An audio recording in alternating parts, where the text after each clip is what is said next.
예, 공유된 화면이 잘 보입니까? 예, 잘 보입니다. 예, 우리 지난 시간에는 고대 그리스 역사를 했습니다. 자, 고대 그리스 역사가 뭐 한주 지나서 가물가물하지만, 예, 그걸 좀 생각하면서 오늘은 고대 로마 역사를 하겠습니다. 고대 로마 역사는 BC 753년부터 AD 476년까지만 다루도록 하겠습니다. 동로마 제국은 뭐 다음에 기회가 되면 그때 하도록 하겠습니다. 자, 우리가 로마 역사를 왜 배워야 하는가? 자, 로마의 역사의 땅띠를 보면 예, 한 요 정도 됩니다. 그러니까 지중해가 로마인들의 표현에 의하면 우리의 바다, 우리의 바다다, 우리의 호수다 이라는데 우리 현대 정치 체제의 많은 부분이 로마의 정치 체제에서 가져왔습니다. 특별히 우리가 권력을 분립하는 정치 체제는 로마의 정치 체제를 많이 벤처마킹했기 때문에 이것을 알 필요가 있고, 또 하나는 헬레니즘 문화와 그리고 기독교 문화가 만나는 지점이 시간대가 바로 로마의 역사 시기입니다. 그래서 우리가 남한강과 북한강이 만나는 양수리가 있듯이 우리 기독교와 헬레니즘 문화가 만나는 로마 역사를 좀 깨고 있어야 우리가 신앙 서적이나 또 신학을 공부할 때도 많은 도움이 될 거라 생각합니다.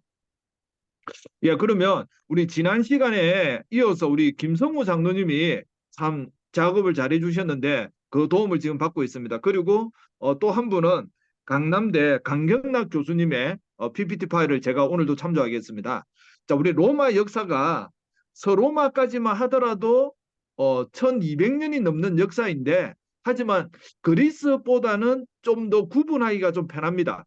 어떠냐면 로마는 왕정시대, 공화정 시대, 그리고 제정 시대로 나눌 수 있습니다.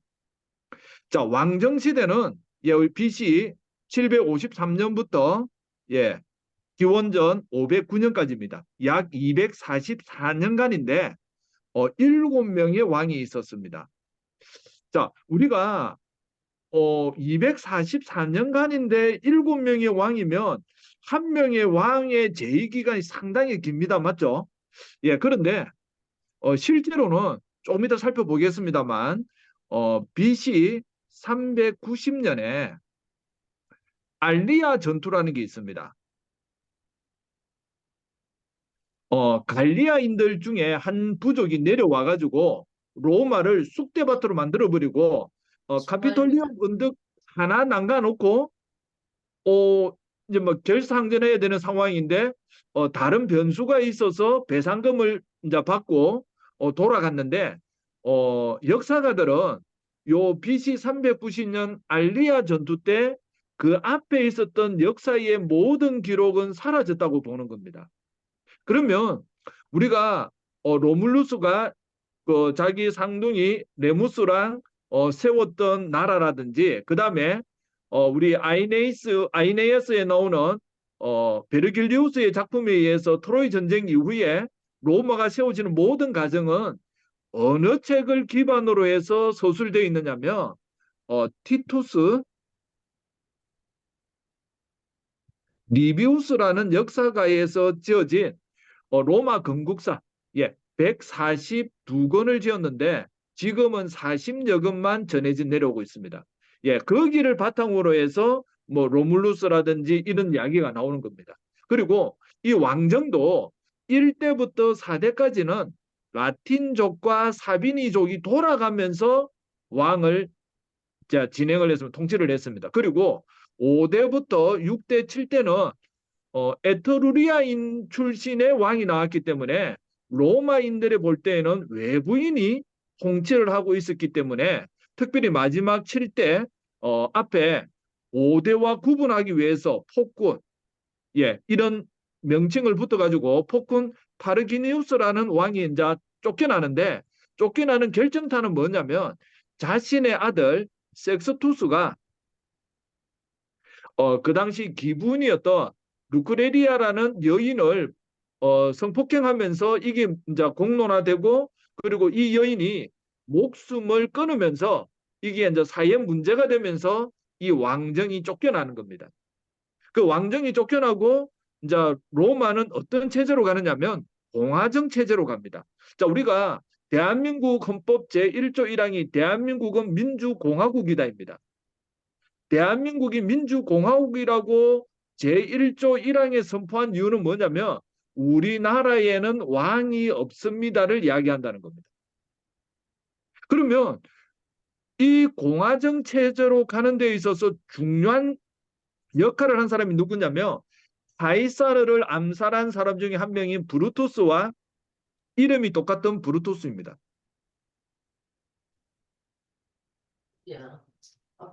예, 이 사람에 의해서 로마가 왕정을 버리고 공화정으로 가는데 근데 참 가슴 아픈 거는 이 브루투스의 두 아들이 있었는데 이 두 아들이 왕정 복고의 사건에 말려가지고 나중에 사전에 발각되어서 이 브루투스가 자신이 두 아들을 직접 사형을 시키면서까지 공화정을 유지를 합니다. 그래서 이 공화정은 여보세요? 기원전 509년부터 27년까지입니다. 그러니까 약 482년, 약 500년 동안 공화정이 유지되는데 이 공화정은 초기에는 귀족정 공화정이었고요. 나중 시간이 가면서 민주정 공화정으로 갑니다. 자, 그리고 BC 27년부터 자, 서로마 제국이 망하는 476년까지가 우리는 제정시대라고 합니다. 제정시대. 그러면 자, 우리가 일명하는 로마의 황제 시대인데 이 황제는 우리 동양의 중국이나 조선의 황제나 왕과는 제도가 다릅니다. 특별히 이 제정을 두 부분으로 나눌 수 있는데요. 초기 제정 시대, 즉 옥타비아누스가 이 제정 시대를 열었을 때만 하더라도 자신의 양아버지 가이사르가 독재를 하려고 하다가 칼침을 맞아 죽었습니다. 그러니까 이 옥타비아누스는 절대로 자기가 내가 황제다 이런 말을 한 번도 한 적이 없습니다. 그는 권력을 잡은 다음에 죽을 때까지 연기를 했습니다. 연기를 하면서 자연스럽게 공화정에서 제정으로 넘어가는 권력의 순수를 밟아갔습니다. 그러면서 이 제정 시대에 옥타비아누스가 열었을 때 시기를 우리는 뭐라고 하느냐면 프린키 파투스라고 합니다. 자, 우리로 말하면 원수정입니다. 그러니까 옥타비아누스는 절대로 자기는 황제다 왕이다 말한 적이 없고 나는 제1시민권자다. 제1시민권자다.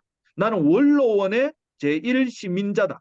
이런 말을 쓰면서 프린키파투스라는 용어를 쓰면서 갔습니다. 다만 가장 중요한 직책 중에 하나 군수 통수권 우리로 말하면 국부 통수권 그 권력 임페라토라는 그 권력을 끝까지 가져가면서 자신의 후계자인 티베리우스에게 물려주는 겁니다.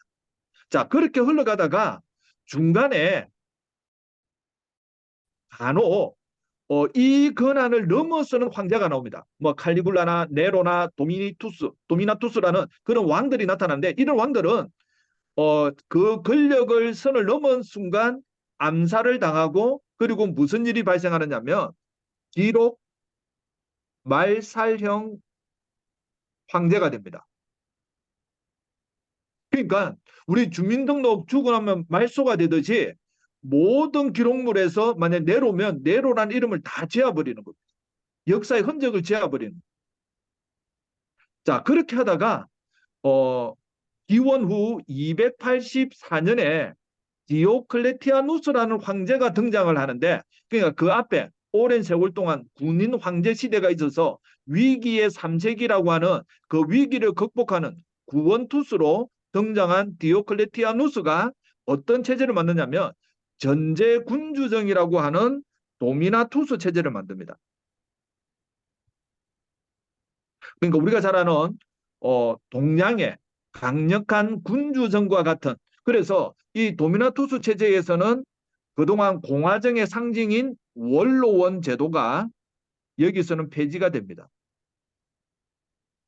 그러니까 우리가 학창 시절에 세계사 시간에 그냥 두리뭉실하게 왕정, 공화정, 제정으로 배웠는데 요즘에 우리나라에도 로마사를 연구하는 학자들이 많아져 가지고 이런 것을 아주 구분해 가지고 대학교에서 설명을 하고 있다는 겁니다. 자, 일단 제일 먼저 기억할 것은 로마 역사는 간단하다. 왕정, 공화정, 제정 시대로 열어간다. 그런데 그때 약간의 차이는 있다.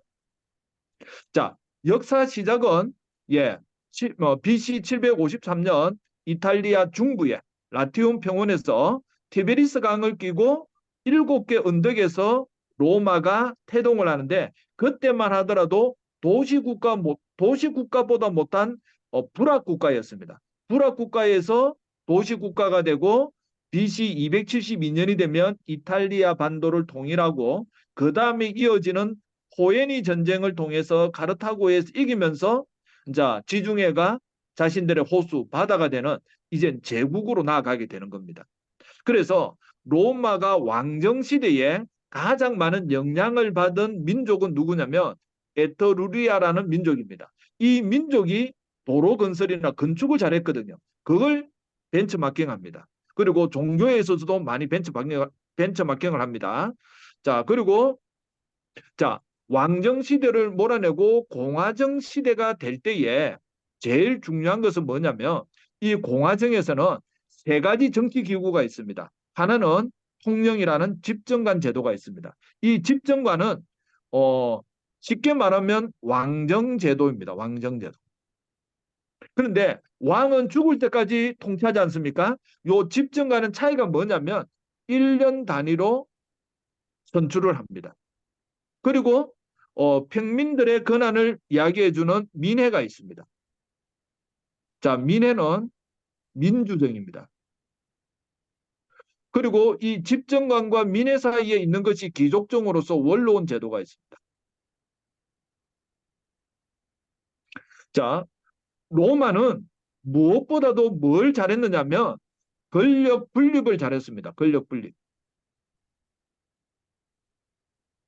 그러니까 왕인데 평생 통치하는 거 아니고 1년 단위이기 때문에 뭘 막을 수 있느냐면 독재자를 방지할 수 있었습니다. 자, 독재자를 방지하는 게 원칙인데 독재관을 둘 때가 있습니다. 그때가 언제냐면 국가 비상시. 그러니까 외적이 쳐들어왔을 때 국가에 큰 난이 일어났을 때에는 비상 대권을 주는 독재관 체제를 실시하는데 그때 단 조건은 뭐냐? 6개월을 넘지 않습니다. 이것을 로마는 포에니 전쟁이 일어나기 전까지는 철두철미하게 지켰습니다. 그래서 티투스 리비우스는 로마가 어떻게 강해졌느냐? 그는 한마디로 로마의 도덕성이 지켜졌기 때문이다. 특별히 지도자들. 그러니까 함부로 권력을 남발하지 않았다는 겁니다. 그때까지만 하더라도 로마는 승승장구를 할 수 있었다는 겁니다.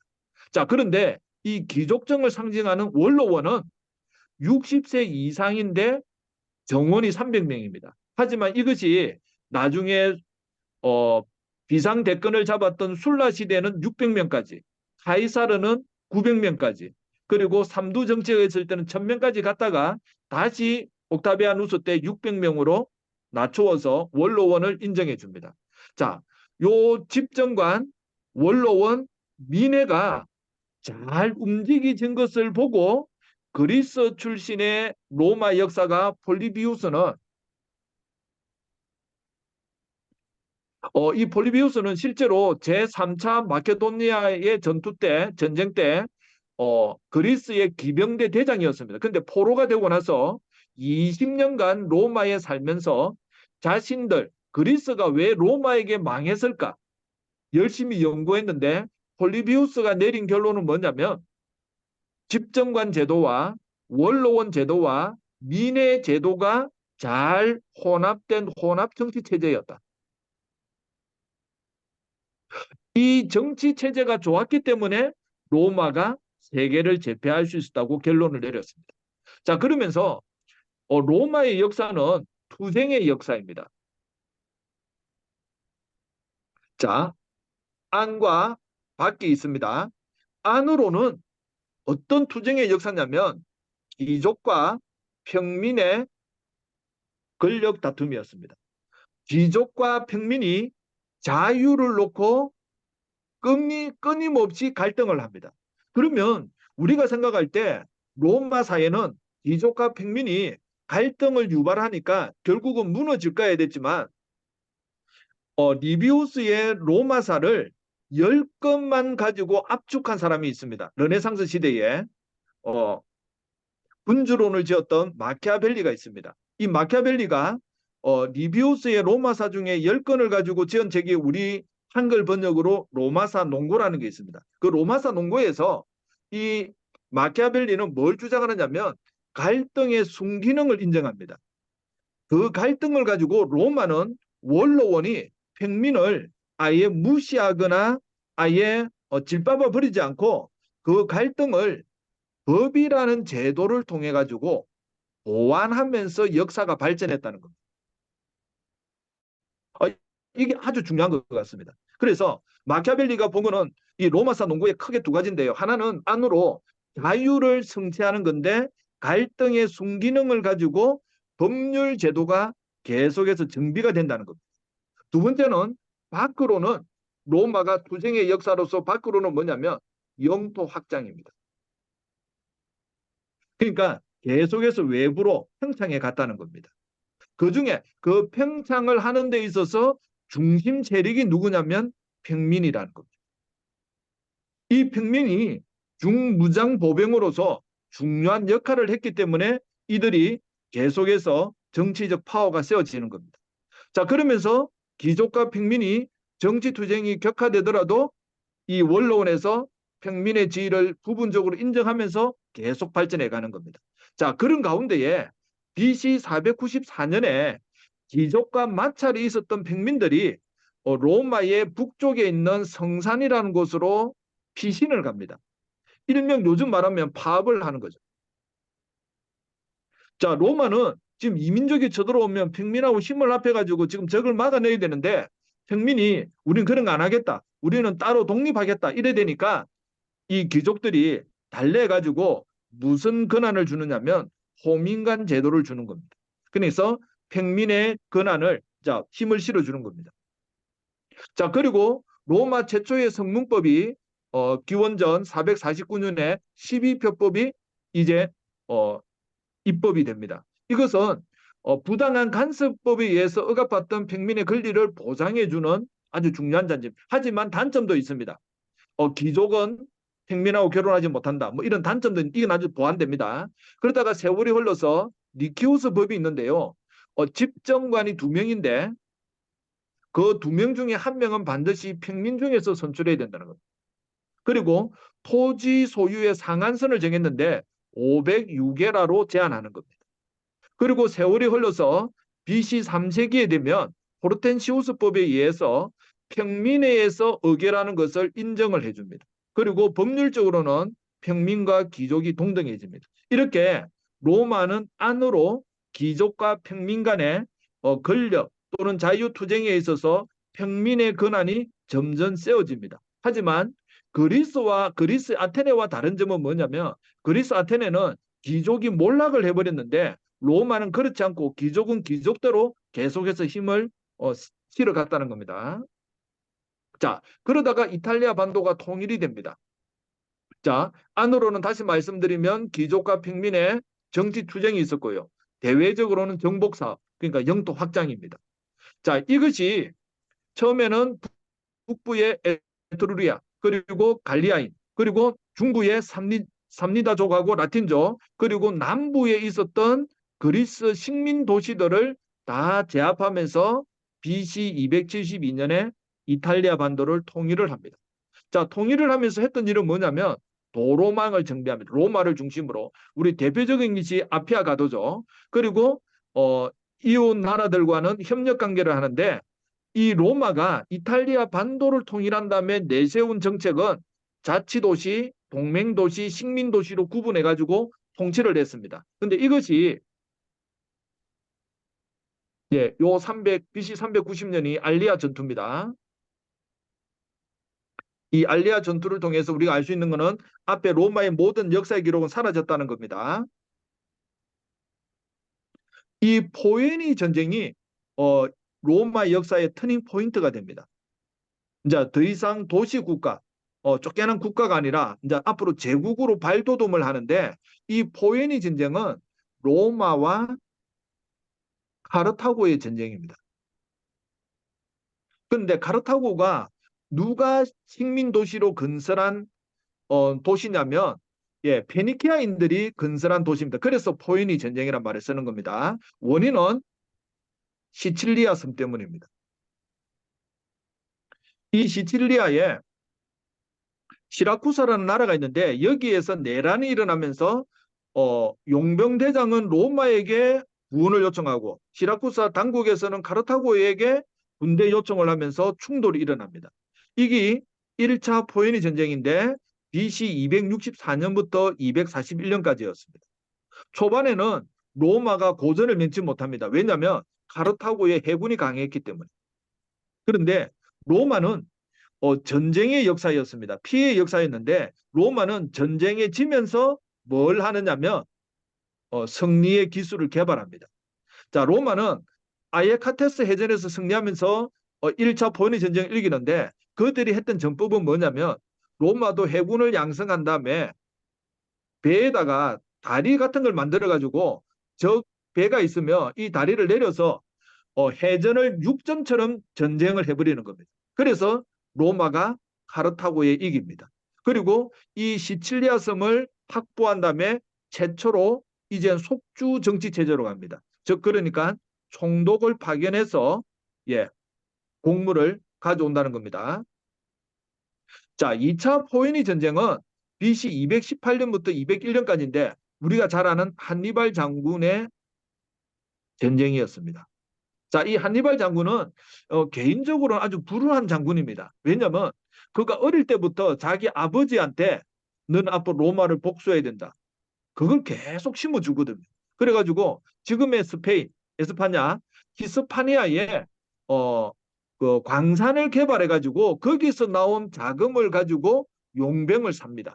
그래가지고 이 한니발은 알프스 산맥을 넘어오는데 지금도 넘어가기 힘든데 지금으로부터 2천 몇백 년 전에 자신의 군대 한 4만, 기병 한 6천, 그리고 코끼리 60마리 정도가 알프스 산맥을 넘어와서 로마의 뒤통수를 때리는 겁니다. 그리고 로마가 수많은 전투가 있었는데 그 전투 중에서 가장 치욕적인 전투가 뭐냐면 칸나이 전투입니다. 이 칸나이 전투는 한니발 장군의 4만대 로마의 8만 군이 싸웠는데 4만한테 8만이 밟혀버립니다. 막 이삭 잘리듯이 잘려나가는 겁니다. 그래서 로마는 전인을 상실하고 수성전만 합니다. 그러다가 누가 나타나느냐? 스키피오 장군이 나타나서 이 스키피오가 카르타고 본진을 때리면서 로마에 있던 한니발을 불러들여 가지고 자마 해전이라는 걸 해가지고 한니발 부대를 부수고 로마가 제2차 포에니 전쟁도 승리를 합니다. 그런데 이 한니발 장군이 칸나이 전투에서 이기고 나서 바로 로마로 진격하면 되는데 로마로 진격하지 않고 한니발 장군이 썼던 방법은 뭐냐면 그동안 로마가 주변 나라와 함께 동맹 관계를 맺은 것을 이걸 부수고 마지막 로마로 진군하다 보니까 한니발 장군의 작전이 실패해버립니다. 왜냐하면 생각보다 이탈리아 반도 안에 있던 나라들이 로마와 동맹관계가 너무 끈끈했습니다. 그래서 한니발 장군은 실패하는 겁니다. 자, 3차는 의의 없는 전쟁입니다. 로마의 카토라는 정치인이 카르타고가 망했는데도 너무 빠르게 경제적으로 부흥을 하는 걸 보고 언젠가 우리가 또 한니발 같은 장군이 나타나면 로마가 힘들어지니까 미리 삭을 잘라야 된다 해가지고 3차 전쟁을 일으켜서 이거는 BC 149년부터 140년 3년간 전쟁인데 일방적인 전쟁이었습니다. 카르타고는 무기도 없었습니다. 뭐 돌멩이 던지고 하면서 3년을 버텼는데 결국은 카르타고가 멸망하고 여기에 로마가 어느 정도로 심하게 했느냐면 땅에 소금을 뿌려서 아예 재생을 못하도록 만들어 버렸습니다. 그리고 로마의 속주로 귀속되는데 이때 카르타고가 가지고 있었던 식민 도시가 다 로마로 들어옵니다. 자, 그러면서 제가 지난 시간에 그리스의 아테네, 자, 또 다른 코린토스 이런 폴리스가 식민 도시를 건설했다고 했는데 이때는 점으로 이루어져 있었습니다. 한 도시 A라는 지점, B라는 지점을 연결했는데 그렇게 했는데 로마는 이제 식민지를 선과 맨으로 연결해서 지중해가 호수가 될 정도로 어마어마한 땅을 차지하게 됩니다. 자, 그런데 이 포에니 전쟁이 승리자의 저주가 되었습니다. 로마가 이탈리아 반도 정도만 갖고 있던 나라에서 갑자기 지중해가 호수, 바다가 되는 거대한 제국이 되다 보니까 로마 공화정의 변질이 일어납니다. 첫 번째, 대외 팽창에 의해서 막대한 부가 집중됩니다. 막 들어오는 겁니다. 그리고 사회 경제적으로 변동이 일어나는데 로마 시민이 주축이 되는 이 중무장 보병의 로마 시민군은 다 조그마한 자유농민이었는데 이 토지 제도가 대농장인 라티푼디움으로 발달이 되면서 자연 농민이 몰락을 해버립니다. 그리고 식민지에서 들어오는 수많은 노예들에서 노예 제도가 확립되면서 공화정의 근간이 되는 자연 농민이 몰락을 해버립니다. 이것을 개혁하는 사람들이 그라쿠스 형제들입니다. 좀 더 살펴보겠습니다. 그 다음 사상적으로 변화가 일어나는데 헬레니즘 문화가 유입됩니다. 즉 그동안에 리비우스가 말했던 도덕성이 높은 로마의 강건한 정신이 무너지고 향락과 이기적인 즉 사치풍조가 들어옵니다. 이 사치풍조가 너무너무 심했습니다.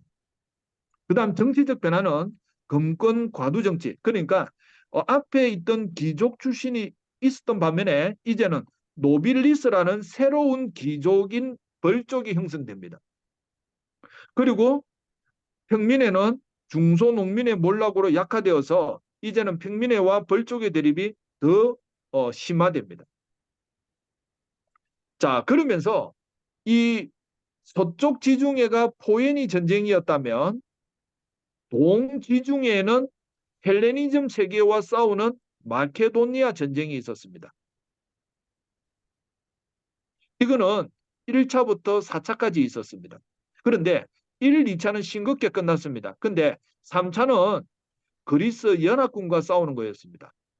이때 기병대장, 그리스 연합군의 기병대장이 조금 전에 말씀드렸던 폴리비우스였습니다. 자, 이 3차 때 그리스 연합군을 이기면서 결국 동부 지중해까지 장악하면서 이제 로마는 크게 확장이 됩니다. 자, 그러다가 2차 삼두 정치의 한 명이었던 안토니우스와 그의 파트너 클레오파트라 연합군을 악티움 해전에서 BC 31년 해전에서 격파하면서 이 헬레니즘 세계는 이제는 역사의 무대에서 사라져 버립니다.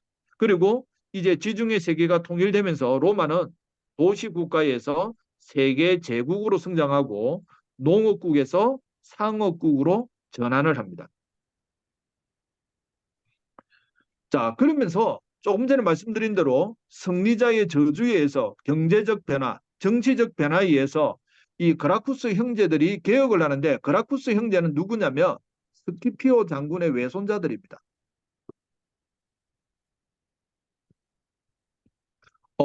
이 그라쿠스 형제의 어머니가 누구냐면 코르넬리아입니다. 코르넬리아의 별명은 뭐냐면 개념의 어머니라는 별명이 있습니다. 스키피오 장군의 딸이었습니다만 남편이 일찍 죽는 바람에 이 티베리우스 그라쿠스와 가이우스 그라쿠스 두 형제만 키우면서 재혼도 재가도 하지 않고 자녀들을 열심히 키웠습니다.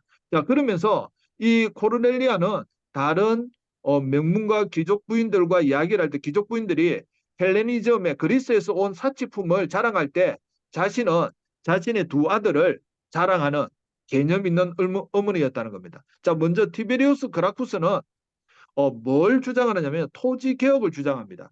이 토지 개혁은 앞에 리키니우스 법에 의해서 506개라 제한을 했던 것을 다시 한 번 더 현실적으로 접목시키려고 하는 것이 토지 개혁입니다. 그런데 이 토지 개혁은 로마가 식민지를 계속 개척 개발하고 있었기 때문에 그 토지 중에서 자연 농민에게 토지를 분배해 주자는 거였습니다. 하지만 원로원의 방해로 티베리우스의 그라쿠스 이 토지 개혁 정책은 실패합니다. 자, 그리고 약 10년 뒤에 그의 동생 가이우스 그라쿠스가 조심스럽게 개혁을 하는데 이 가이우스 그라쿠스는 무엇을 중점적으로 하느냐면 로마 시민권 확대를 약속합니다. 특별히 우리가 사도 바울이 그 그리스 쪽으로 유럽 쪽으로 전도 여행을 갔었을 때 빌립보스 이런 데서 로마 시민권의 그 위력을 톡톡히 보지 않습니까? 그거는 뭐냐면 이 가이우스 그라쿠스가 만들었던 셈프로니우스 법이 있습니다. 뭐냐면 로마 시민권을 가진 사람에게는 정식 절차 없이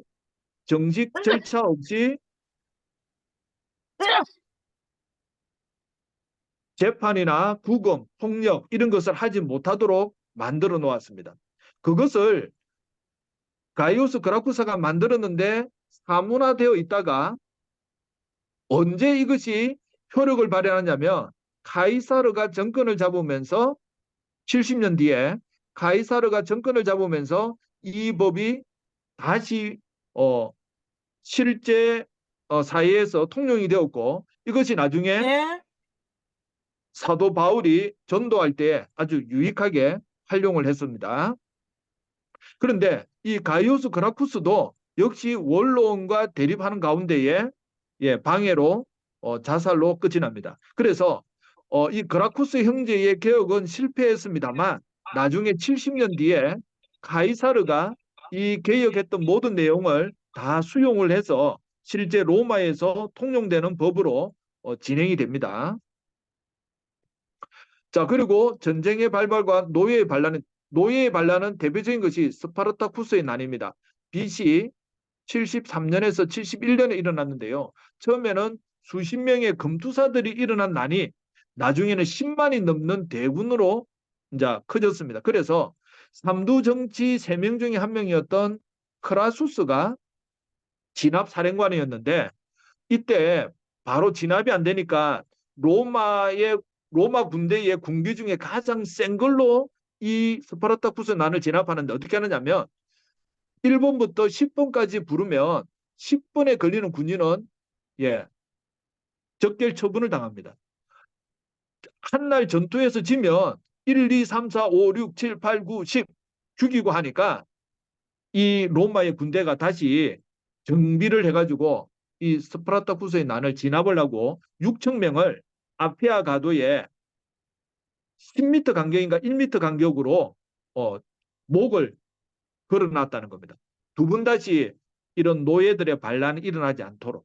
자, 그러면서 그라쿠스 형제의 개혁이 실패하면서 자동적으로 일어났던 게 뭐냐면 군벌이 대두됩니다. 즉 군인 정치가가 태동하게 된다는 겁니다. 대표적인 사람이 두 사람인데요. 한 사람은 평민 출신의 마리우스 장군입니다.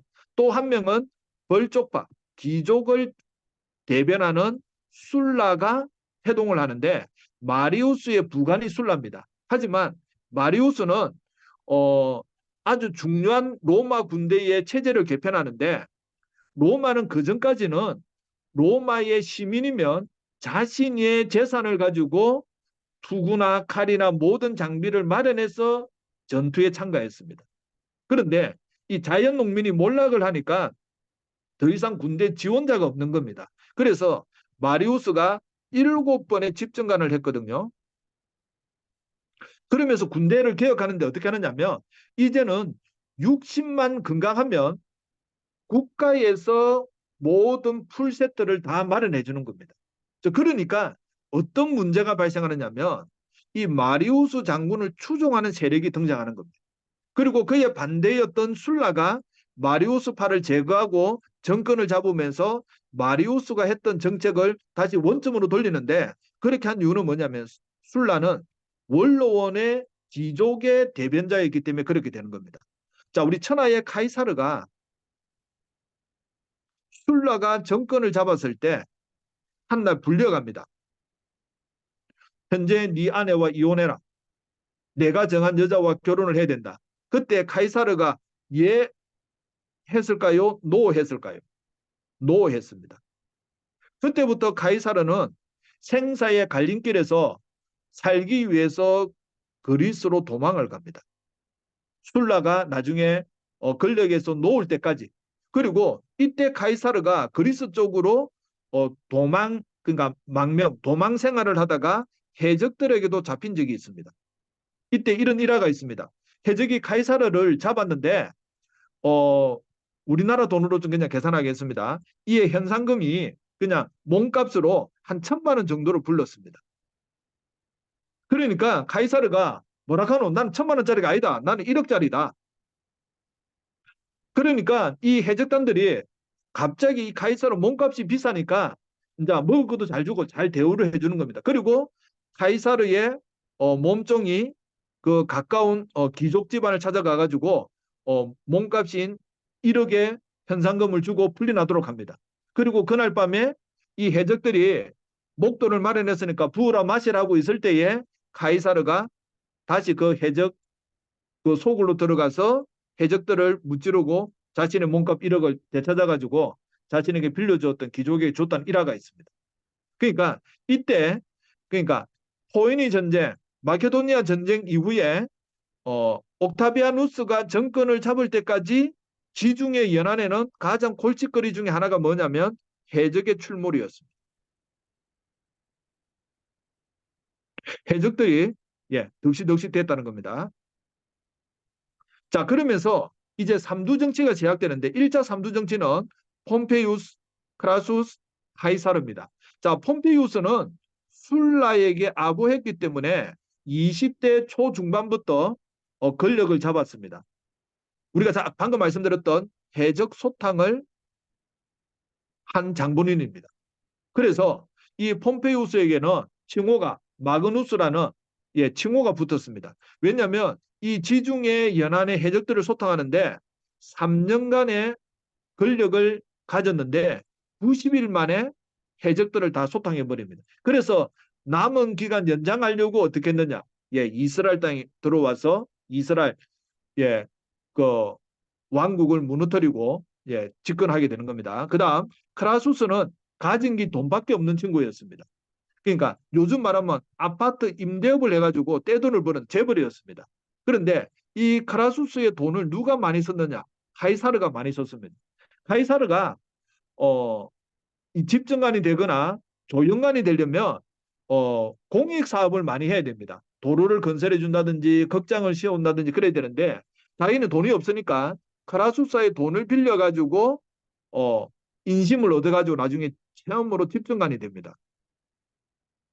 그리고 집정관을 하다가 그가 갈리아 총독이 되어서 이제 갈리아 정복을 하러 가려 할 때 크라수스가 카이사르의 말에 고삐를 잡으면서 어디 가노? 내 돈 내놓고 가야지 이랬을 때 카이사르가 내가 갈리아에 가서 정복 사업을 해서 돈을 벌어서 니한테 갚아줄게 이라고 떠났다는 일화가 있습니다.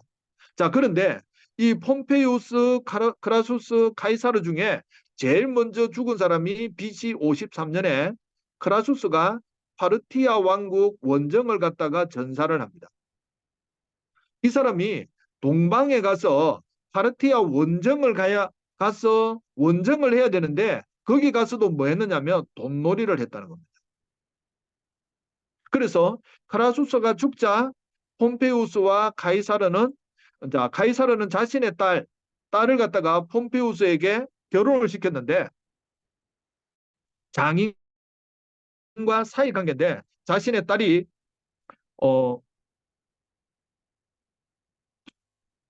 아기를 낳다가 그만 죽고 맙니다. 그래서 폼페우스와 카이사르는 이제 아무런 관계가 되지 않으면서 원로원이 폼페우스를 밀어주었는데 카이사르가 우리가 잘 아는 대로 BC 49년에 루비콘 강을 건너면서 주사기는 던져졌다 하고 그가 군대를 이끌고 원래는 군대는 절대로 이끌고 로마에 진입하면 안 되는데 군대를 이끌고 로마에 들어와서 폼페우스는 도망을 가고 나중에 폼페우스와 일전을 벌려서 폼페우스는 이집트로 도망을 갔다 이집트에서 암살을 당합니다. 그리고 카이사르는 계속 추적하다가 이집트에서 누구를 만나느냐면 클레오파트라를 만납니다.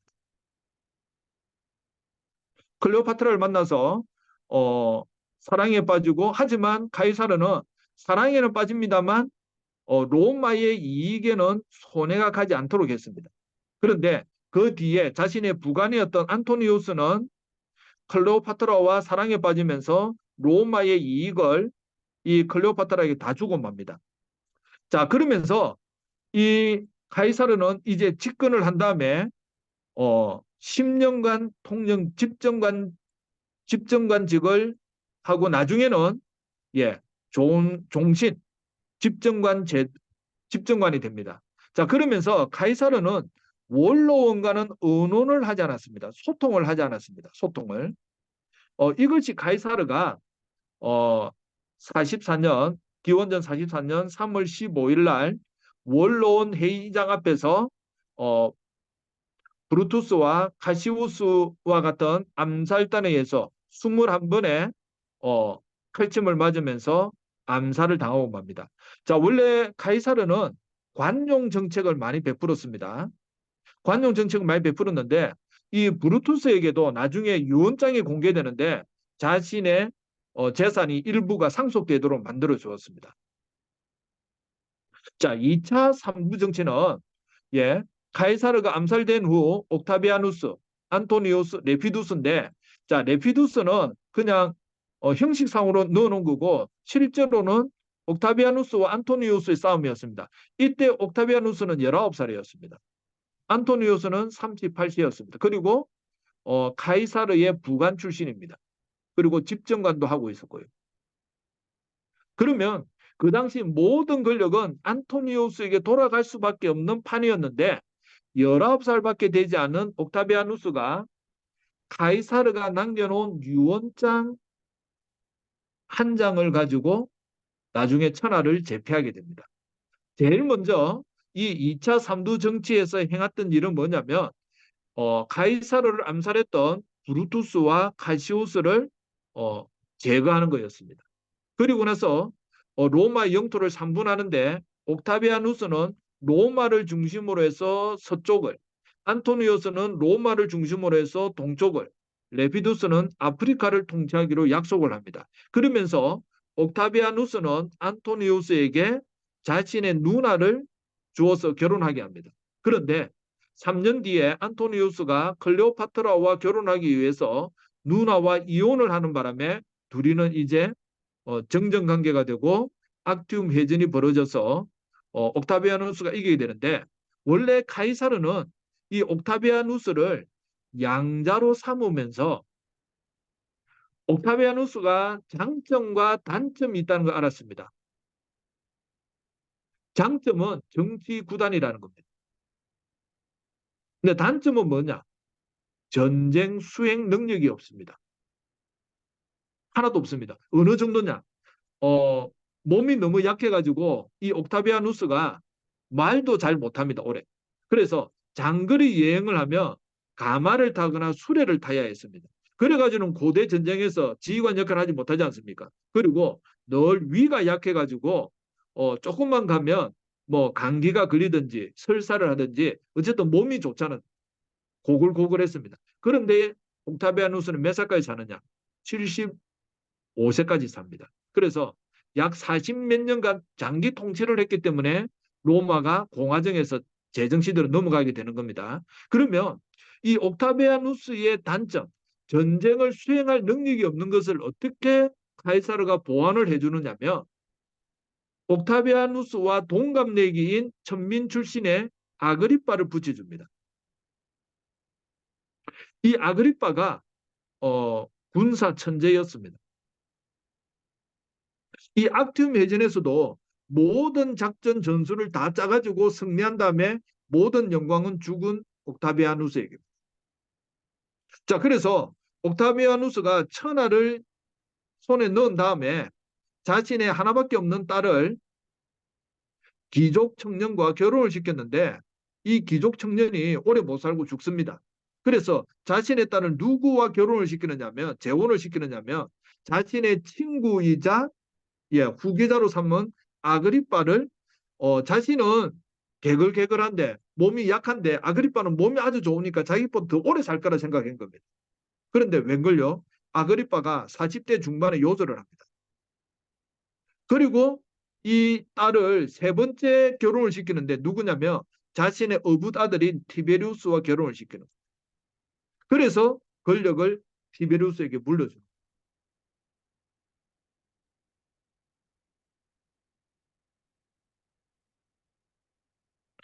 자, 이 사진을 한번 잘 보십시오. 이 사진을 잘 보면 지금 이 옥타비아누스 동상인데 조각상인데 여기 신발을 신고 있지 않습니다. 자, 고대 로마 사회에서 동상이 조각상이 있는데 신발을 신고 있지 않는 것은 신이라는 겁니다. 자, 옥타비아누스가 정권을 잡은 다음에 자신의 양아버지 카이사르를 신격화했습니다. 그러니까 자신은 누가 되는 겁니까? 신의 아들이 되는 겁니다. 그래서 우리가 신약 성경을 공부하면 황제 숭배 사상이 있지 않습니까? 이게 옥타비아누스가 만든 전략이었습니다. 자신을 신성시하는 겁니다. 그리고 옥타비아누스는 어, 60군단이 있던 로마 군단을 28개 군단으로 축소를 합니다. 왜냐하면 이제 내전은 끝났기 때문에 군단을 줄여서 이제는 국경 방어만을 위한 부대를 제외하고는 다 군대를 철수시키고 자신의 로마에 있는 건의대를 키웁니다. 자, 그러면서 이 아우구투스 존엄자라는 칭호를 받으면서 프리게스 세나투스라고 원로원 1인자가 되는 건데 이 아우구투스가 악티움 해전에서 어, 프톨레미 왕조의 땅을 다 흡수하면서 지금의 이집트 땅을 황제의 사유지로 삼습니다. 황제의 사유지로 삼으면서 이 이집트 나일강에서 나는 밀을 가지고 무슨 정책을 쓰느냐면 빵과 서커스 정책을 씁니다. 로마 시민권을 가진 자들이 정치에 관심을 가지지 않도록 먹을 밀을 제공해주고 그리고 서커스 그러니까 우리가 잘 아는 원형 경기장 이런 데서 금투사라든지 이런 퍼포먼스 활동을 해가지고 백성들에게 눈과 귀가 정치로 향하지 않고 스포츠나 다른 데로 유흥으로 돌아가도록 만들어서 그의 정권을 계속 유지하는 겁니다. 그러면서 이 옥타비아누스는 자신이 벽돌의 로마를 물려받아서 대리석의 로마를 남겨놨다고 합니다.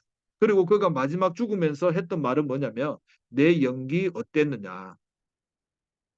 이 옥타비아누스는 자신의 양아버지 가이사르가 어떻게 해서 죽은지를 알았기 때문에 그는 절대로 왕이라든지 뭐 황제라든지 이런 말은 쓰지 않고 겸손한 척하면서 모든 직함을 다 손에 넣었다는 겁니다.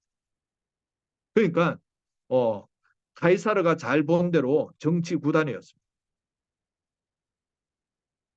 그러면서 이제 공화정이 아니 표면상으로는 공화정이지만 실제로는 로마 제정 시대를 열었다는 겁니다.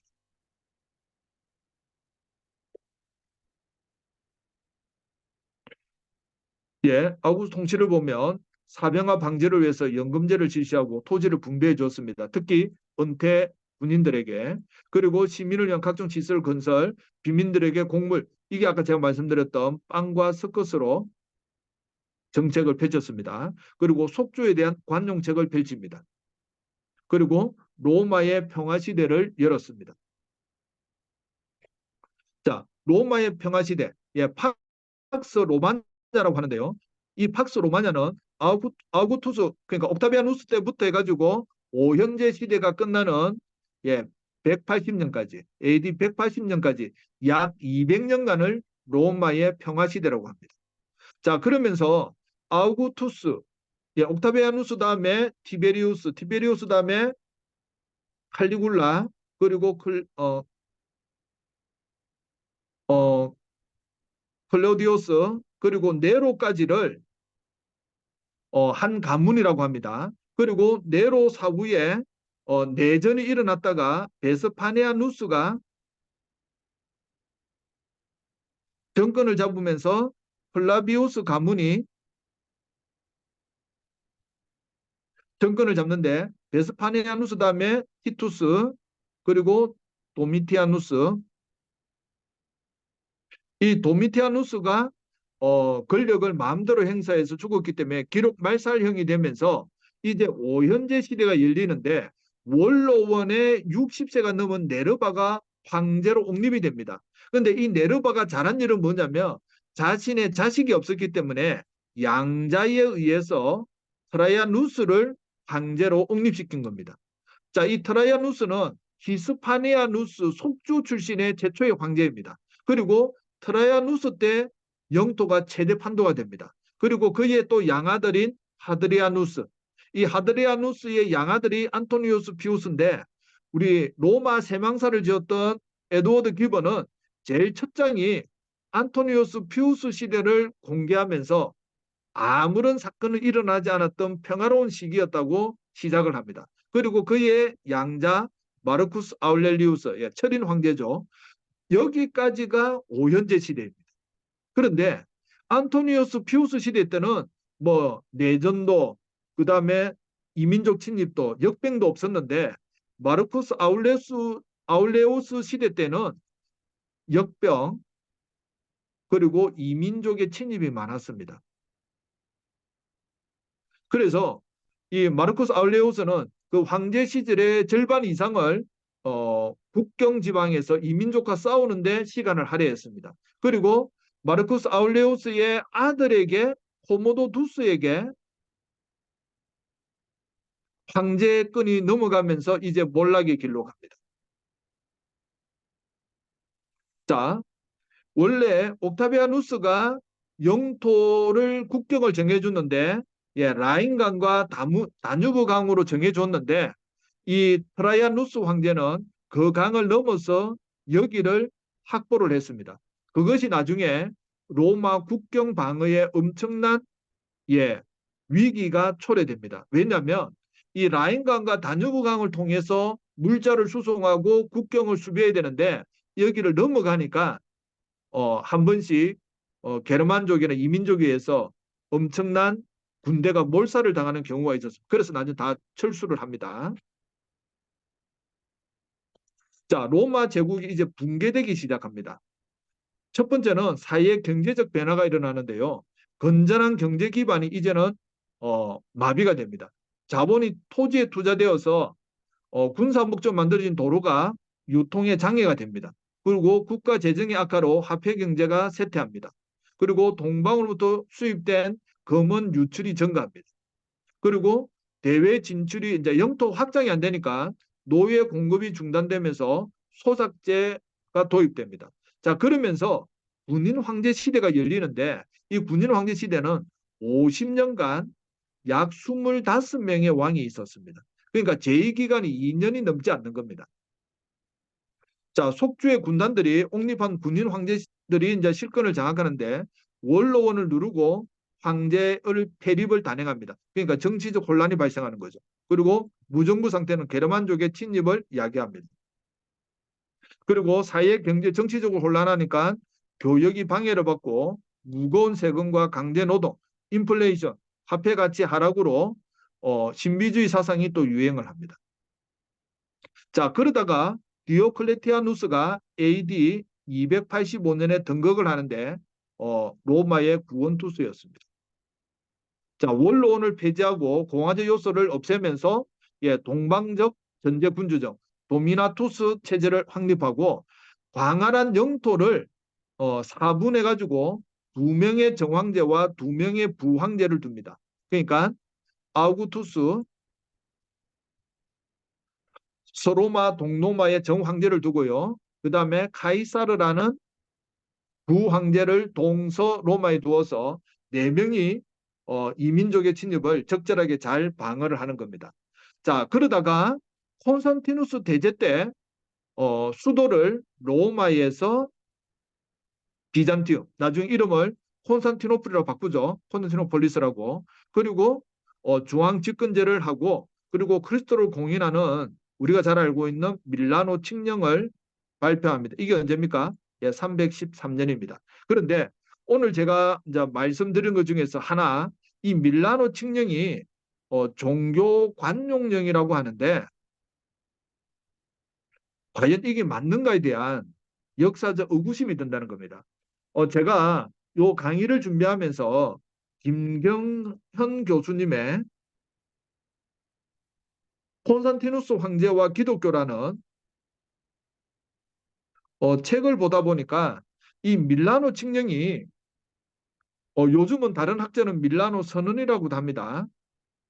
과연 종교의 관용령이 우리가 알고 있는 만큼 그렇게 확실하게 어, 효력 있는 칙령이었냐에 대해서 캐치 마크가 있다는 겁니다. 자, 이거는 313년보다 앞서서 311년에 디오클레티아누스 황제와 함께 로마를 다스렸던 갈레리누스라는 황제가 있었습니다. 자, 이 디오클레티아누스가 기독교인들을 많이 박해를 했거든요.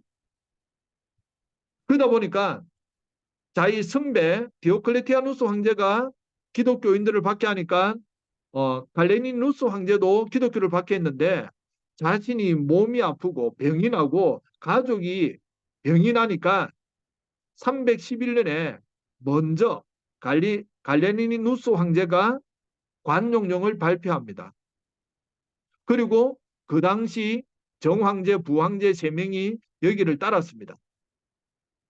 그리고 이 김경은 교수님의 요 콘스탄티누스 대제와 기독교를 읽어보면 밀라노 칙령이라는 말은 근대 교회 사가가 만들어낸 용어라는 겁니다. 왜냐하면 콘스탄티누스 대제의 그의 뒤에 업적을 보면 자신의 부인이나 가족을 아들도 무참하게 살해를 하고 자신은 그 당시 초대교회에서 보면 죽기 전에 세례를 받는 것은 맞습니다만 여러 가지 정황상 콘스탄티누스 대제가 진정한 신앙인인가에 대한 이제 캐치 마크도 있고요. 그리고 이 밀라노 칙령이라는 것이 우리가 생각하는 만큼 종교의 관용령이 있지는 않았다. 차라리 그 당시 리키우스라고 경쟁자였던 동로마 제국의 황제가 더 적극적으로 했다는 그런 표현도 있습니다. 어쨌든 이 콘스탄티누스 대제는 우리가 잘 아는 대로 니케아 신조 같은 경우에도 자신의 로마 제국이 통일되기를 바랬다는 겁니다. 예, 그런 차원에서 그가 종교회의를 열었지 그가 신앙심이 독특해서 이런 행동을 하지 않았다는 겁니다. 그래서 우리가 밀라노 칙령에 대해서도 한 번쯤 다시 한 번 더 검토해 볼 필요가 있을 것 같습니다. 자, 그러면서 제국이 분열되고 이제 멸망을 하는데, 예, 테오도시우스 황제 때 동서로마가 분열되는데 이게 죽고 나서 장자와 차남에게 나라를 동서로 분할해서 줍니다. 이게 395년입니다. 근데 테오도시우스 황제는 392년에 기독교를 국교로 정합니다. 자, 이제부터는 자, 콘스탄티누스 대제 때부터 이제는 기독교인이면 출세의 가도를 달리는 겁니다. 그 전까지는 그 이전에는 기독교인이면 박해를 받았는데 이제는 자신이 기독교인이면 황제가 기독교인이기 때문에 출세하는 방편이 되었다는 겁니다. 그래서 어떤 학자는 이 밀라노 칙령을 다른 말로 회심의 변질을 가져왔다고 합니다. 왜냐하면 밀라노 칙령이 축복이냐 저주냐 이 밀라노 칙령의 결과 교회가 재산을 몰수했던 것을 다시 돌려받고 신앙의 자유를 얻는 축복이 있었습니다만 왜 저주냐? 이제는 교회 문턱이 낮아졌다는 겁니다. 문턱이 낮아져서 누구나 들어오고 이제는 신앙심으로 교회를 출석하는 게 아니라 출세하기 위해서 교회를 드나드는 즉 회심의 변질이 일어났다고 보는 것이 통설입니다. 그리고 우리가 알고 있는 대로 교회사에서 초대교회사, 중세교회사, 종교개혁사 이렇게 나눈 경우도 있습니다만 요 313년 밀라노 칙령 이전을 프리 크리스텐덤 국가 그리고 314년부터 1960년대까지를 크리스텐덤 국가, 그리고 포스트 크리스텐덤 국가로 나눌 수 있습니다. 즉, 국가 이꼬르 교회가 하나가 되었다는 겁니다. 크리스텐덤 시대는. 자, 그것을 문을 연 사람이 콘스탄티누스 대제이고, 그걸 확실히 세기를 박은 것이 기독교를 국교화했던 테오도시우스 황제 때라는 겁니다. 그리고 이제 수도를 콘스탄티노플로 옮겼기 때문에 로마는 더 이상 힘을 쓰지 못합니다. 그러다가 로마는 라틴 세계의 지배를 받으면서 게르만 침입에 의해서 결국 용병대장 오데아케르에게 멸망을 하는데, 그때가 476년이라는 겁니다. 자, 그러면서 자, 로마가 왜 망했는가, 그 원인을 보면 안으로는 정치 군사적으로 많이 약화되었다는 겁니다. 그리고 경제적으로도 많이 약화되고, 그리고 사회적으로는 인구가 감소합니다. 그리고 제일 중요한 거는 양극화가 심해졌다는 겁니다. 경제적으로. 그리고 밖으로는 훈족의 진, 그러면 즉 난민들이 발생하는 거죠. 자, 그러면서 우리 신국론을 지었던 아우구티누스는 이민족의 침입을 받은 것이 로마가 기독교를 국교화해서 기독교 때문에 로마가 망한다고 하는 것을 반박하기 위해서 신국론을 지었는데, 이 신국론에서 아우구티누스는 로마의 멸망 원인을 뭐로 보고 있느냐면 올바른 예배가 없어서 망했다고 말하고 있습니다.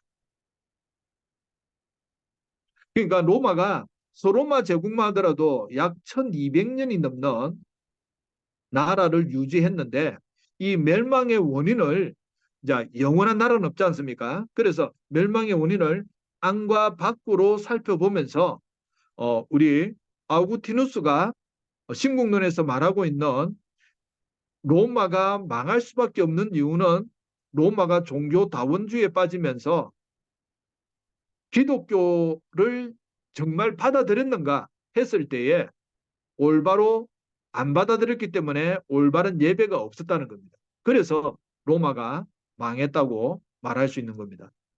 여기까지 오늘 강의하도록 하겠습니다. 수고 많으셨습니다.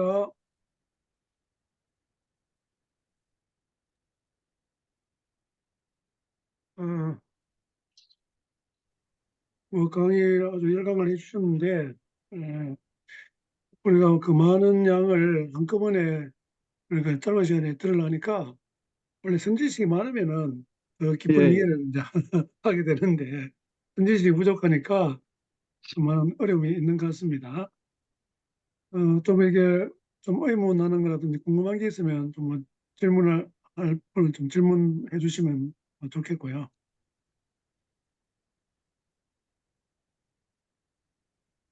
뭐 너무 잘 아는 거라서 질문할 게 없다 이러면 너무 감사하고 좋은데, 예. 우리 손성 교사님 혹시 뭐 질문이 있습니까?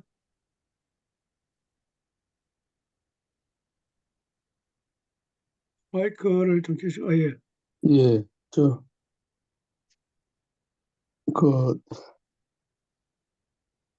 아주 방대한 내용을 이게 이제 강의하시는 분은 완전히 통달하는데 제가 사실 그 배경 지식이 별로 없어가지고 질문을 뭐 해야 할지 모르겠습니다. 예, 예, 저는 생각할게요. 예. 우리 표 목사님, 예, 뭐 저도 뭐 특별한 건 없는데 그 어떤 뭐 아우구스티누스가 허약했다는 거 그게 좀 인상적인 것 같고요. 그래서 자신의 장점을 살리고 단점은 이제 다른 사람 통해서 해나갔다는 그런 부분이 인상적이고, 저도 뭐 이렇게 뭐 세부적인 걸 이제 잘 몰라서 강의 들으면서 이제 다른 책을 이렇게 보면서 같이 보니까 조금 더 도움이 되는 것 같습니다. 예. 그다음에 우리 꾸름님, 이 교수님, 우리 뭐, 예, 예, 예, 희미하게 이제 알고 있던 거를 아주 상세하게 잘 설명해 주셔서 감사드리고요. 어, 그런데 이제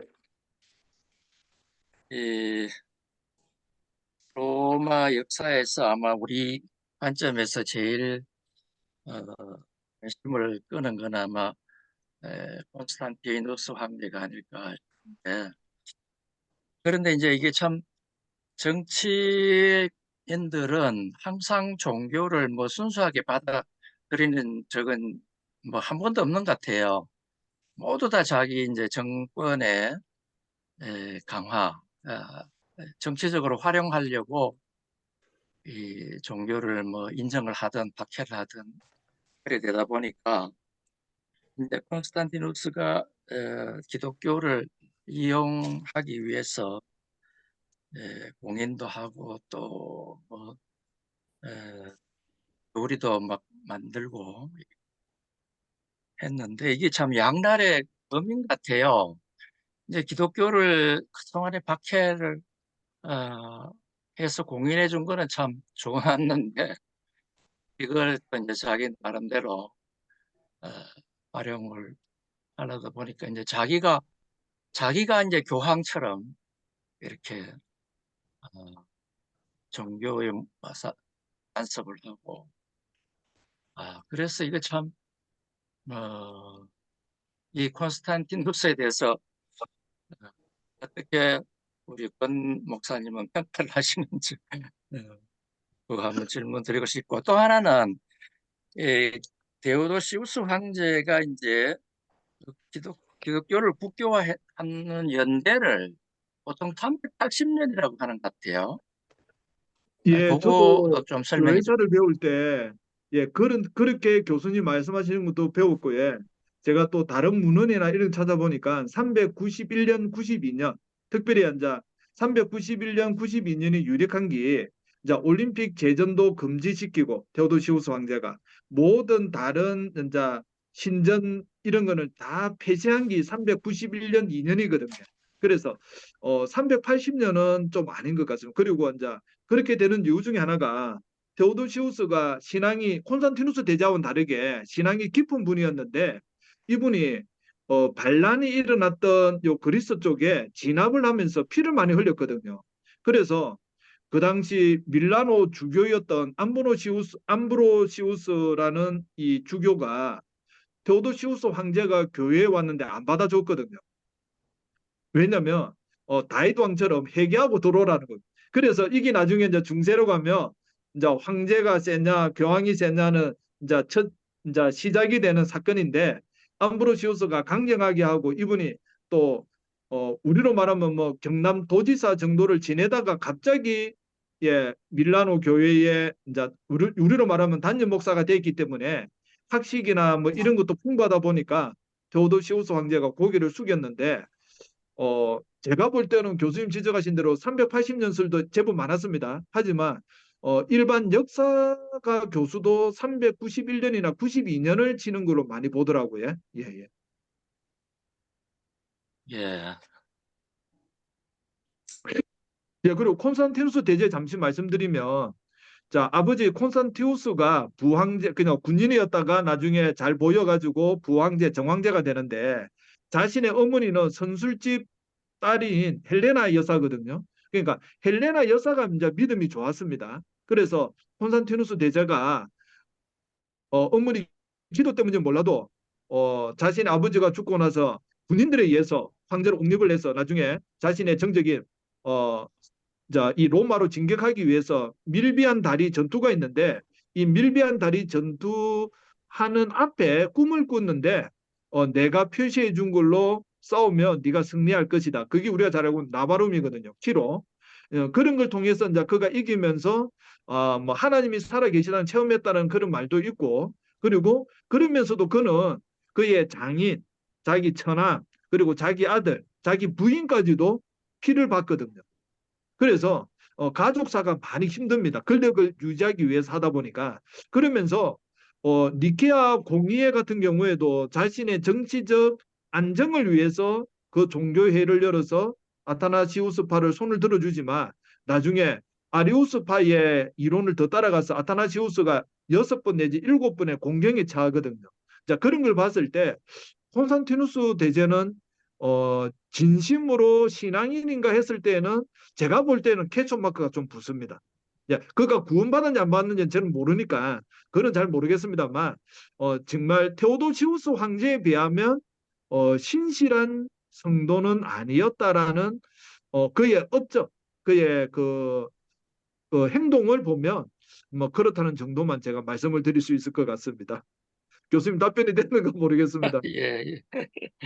예, 고맙습니다. 예, 뭐 일반적으로 이제 콘스탄티누스 대제가 진짜 우리가 보통 이야기하는 전형적인 그 회심한 그런 그리스도인은 아닌 것으로 많이 이제 이야기를 하고 또 그래 이제 배웠던 그 기억이 납니다.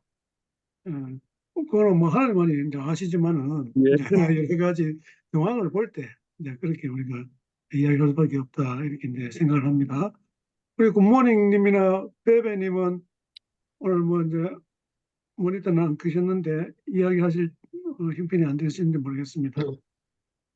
예. 자, 그러면은 우리 그레이스님 예, 질문 있으면 질문은 없고 너무 수고하셨다는 말씀 드리고 싶어요. 아, 너무 네, 긴 아주 설교를 듣는 것처럼 해가지고 그 처음부터 해가지고 계속 내려가면서 은혜가 되는 거죠.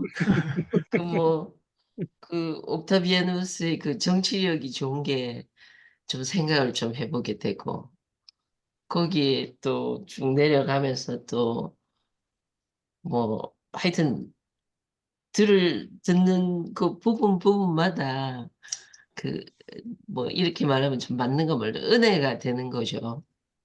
그래서 감사하다는 말씀 드리려고 네, 예. 네, 그 뭐 갈등이 있을 때 그 갈등의 순기능을 얘기한 거라든지 그다음에 로마 영토를 최대한으로 넓힌 게 과연 그 다뉴브 강과 그 강을 넘어오게 만든 원인이 되어서 다시 역기능이 일어났다든지 뭐 너무 재밌었습니다.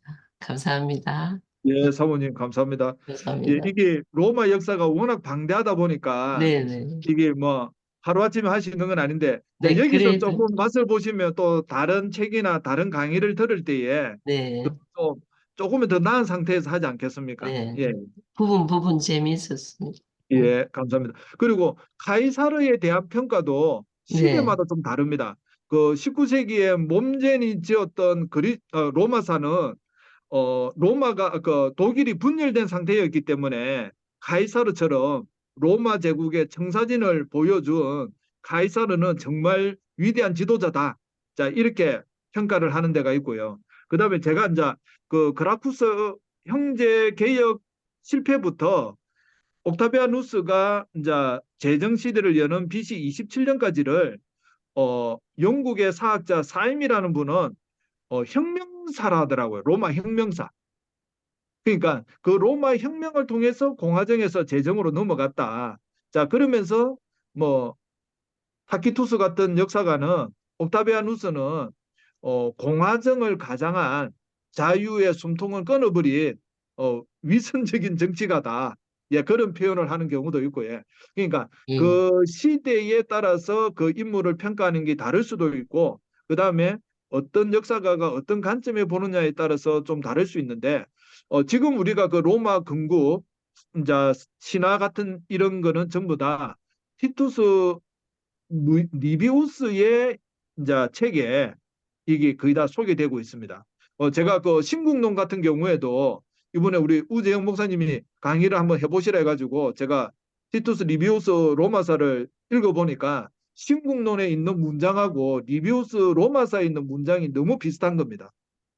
그러니까 리비우스 로마사는 142권 중에서 40여 권만 남아 있는데 우리나라가 한글로 번역된 게 몇 년 안 되거든요. 전문 번역가 이종인 선생님이 한 4년 전인가 완간을 했습니다. 그러니까 우리가 지금 이 역사 같은 경우에는 1차 자료를 이제 번역이 된 걸 보려고 하면 아직도 많이 부족한 상태입니다. 예. 예, 좀 역사는 뭐 제 개인적으로 관심을 많이 이제 가지고 있는 이제 분야이긴 합니다. 뭐 이제 관심은 많이 있지만 뭐 지식은 많이 부족하고 그래서 우리 이런 시간을 통해서라도 좀 이제 알아보려고 이제 하는데 어, 어느 뭐 분야는 마찬가지지만은 역사를 이제 보는 그 관점, 어떻게 해석하는가 이게 참 그 중요한 것 같아요.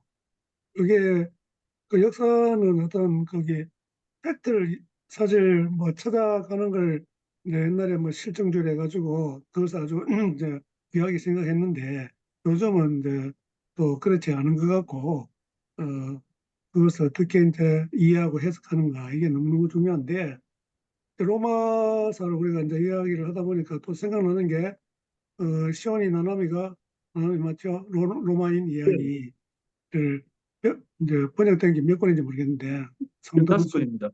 15권. 15건. 예. 예. 그 분량이 많잖아요. 근데 예. 제가 알기로는 그 아주 재미있게 이제 썼는데 거기에 좀 잘못된 어떤 그런 내용들이 많이 있다 하는 그 이야기를 제가 좀 들었습니다.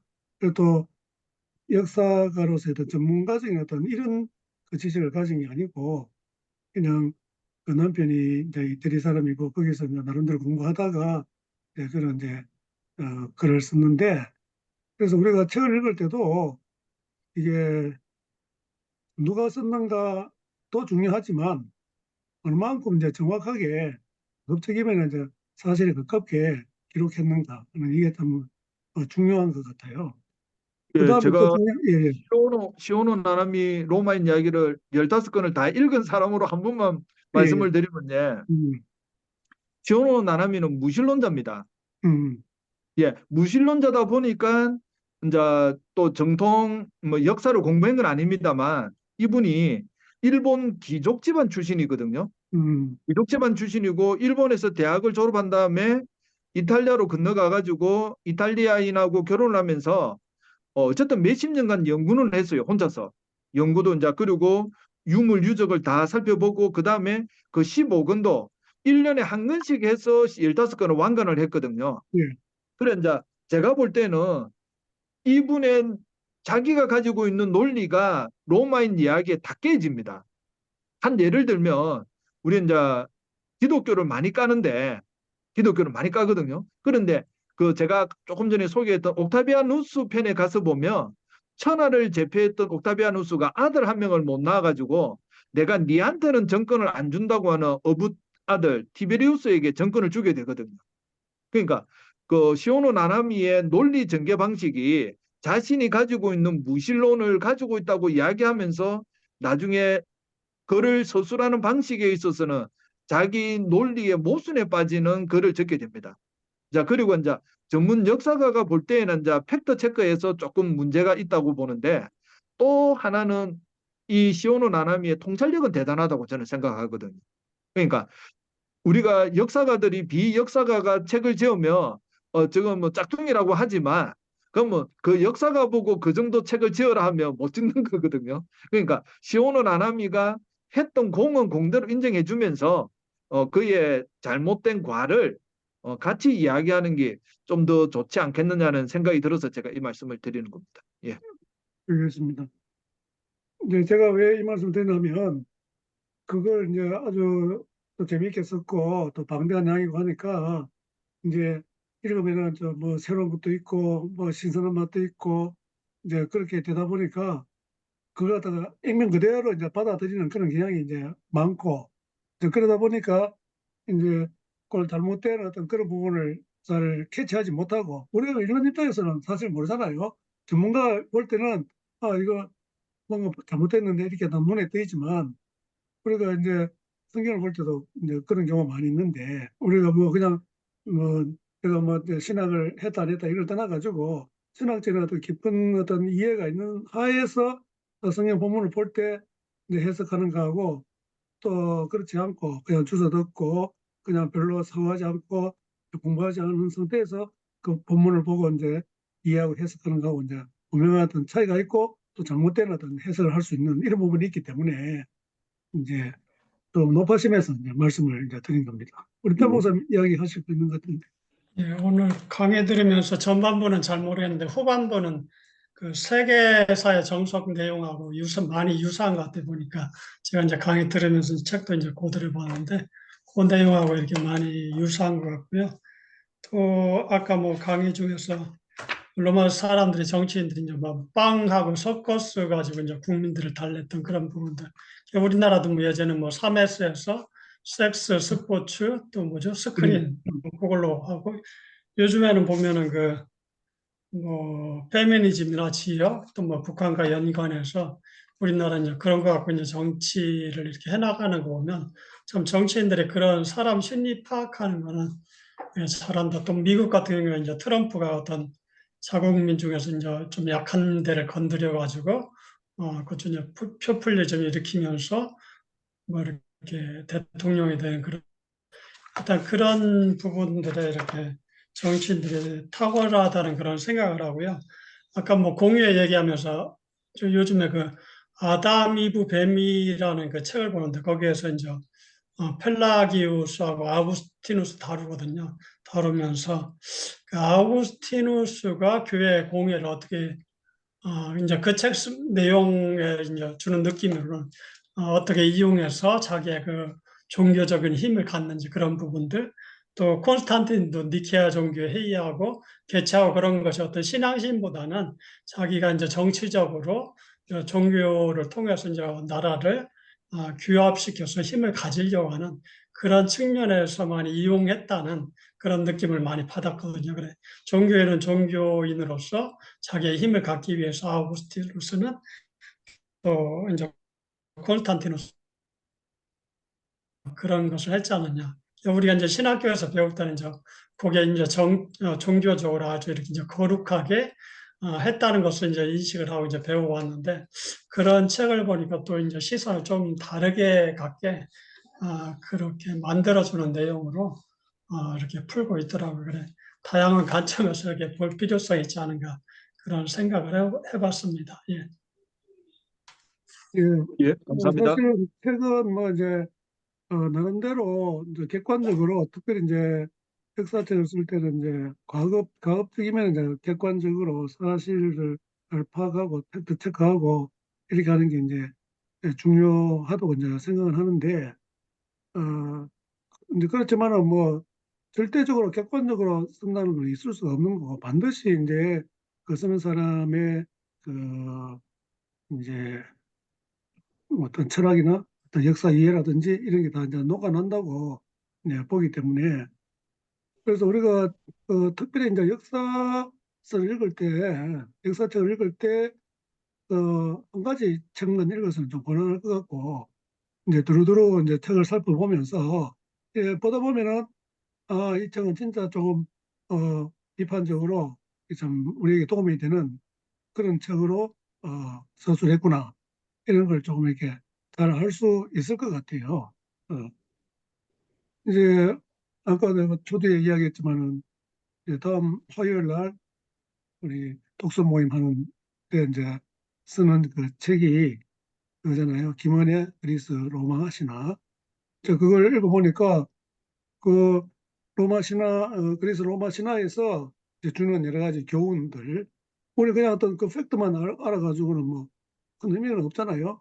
그래서 거기에서 우리가 얻을 수 있는 그런 교훈들 갖다 계속해서 이제 써가면서 그러니까 또 재미도 있고 아주 유익한 이제 그런 책으로 생각하는데 뭐 역사책은 또 나름대로 우리가 그런 것들을 많이 배울 수 있는 진짜 좋은 그 툴이라고 생각해요. 저는 하여튼 이 역사는 너무 중요한 하나의 뭐 과목이면 과목이고 이제 완전 학문이라고 생각하는데 학문에서 우리 기독교인이 특별히 이런 부분에 많은 관심을 가지고 그렇게 할 때 역사의식을 가지게 되고 그것이 결국 이제 우리 현대를 살아가는 우리에게 과거의 역사가 주는 그런 교훈이 어떤 것인가 그런 것을 잘 활용도 하고 하는 그런 자세가 필요하지 않는가.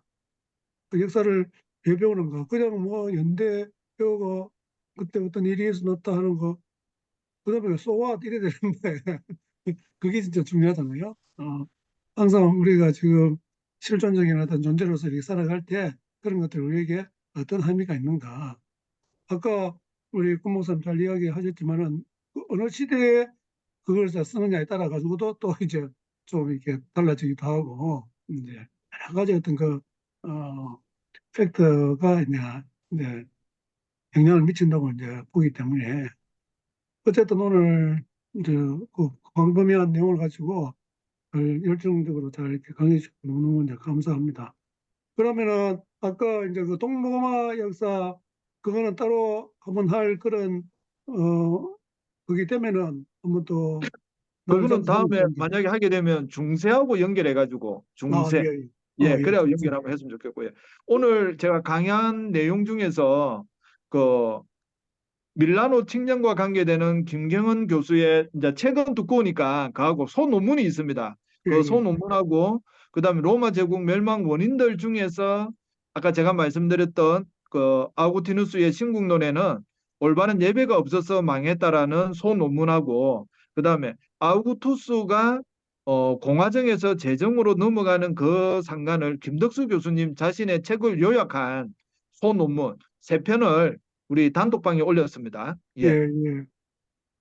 감사합니다. 그리고 어, 이번 기회에 우리가 좀 이게 먼저 그 로마사나 또 그리스사 이런 걸 우리가 읽을 때 요거는 꼭 읽으면 좋겠다 싶은 이제 그런 책을 이렇게 나중에 올려주시면 좋겠고 아, 그다음에 책은 사진 찍어서 제가 예, 올렸습니다. 예, 예. 그래 주시면은 우리가 뭐 관심 있는 분들이 또 있으니까 또 읽고 다음에 또 기회가 있으면은 또 이야기하면 참 좋겠다 싶고 그러면 동로 로마하고 저 중세하고 연결해서 이제 강의하는 거는 하신다면 언제쯤 할 수 있겠습니까? 예, 제가 방학 때가 좋을 것 같습니다. 예, 예, 알겠습니다. 뭐 7월, 8월 예, 예. 예, 예. 그때 보고 한번 또 예, 시간을 또 마련하도록 하겠습니다. 예, 예, 감사합니다. 오늘 너무 감사하고요. 우리 손승 교사님 오랜만에 들어오셨는데 한번 기대해 주시고 마치면 좋겠습니다. 마이크를 좀 켜주시고요. 예, 예, 됐습니다. 아, 예. 하나님 아버지, 오늘 또 우리 권민영 목사님 귀한 준비해서 우리에게 방대한 지식을 짧은 시간에 전달해 주도록 은혜 주셔서 감사합니다. 음, 하나님 우리가 하나님을 믿고 성경을 음, 읽으면서 그 모든 내용들을 분명하게 이해하기 위해서 습득해야 할 주변 지식들이 많이 있는데 아직도 많이 부족합니다. 은혜 주셔서 이런 것에 대해서 관심을 가지고 하나님의 말씀을 더 폭넓고 깊게 이해할 수 있는 배경들을 잘 익힐 수 있도록 도와주시고 우리 또 목사님 앞으로도 이러한 강의들이나 또 이러한 헌신들을 통해서 많은 사람들에게 도움을 줄 수 있는 그러한 귀한 역할 잘 할 수 있도록 하나님 도와주옵소서. 저희는 또한 주일인데 저희들이 잘 준비하며 또 복된 주일을 보낼 수 있도록 하나님 은혜를 베풀어 주옵소서. 아멘. 예수님의 이름으로 기도하옵나이다. 아멘. 네. 아유, 감사합니다. 수고하셨습니다. 수고하셨습니다. 예, 네. 감사합니다. 수고하셨어요.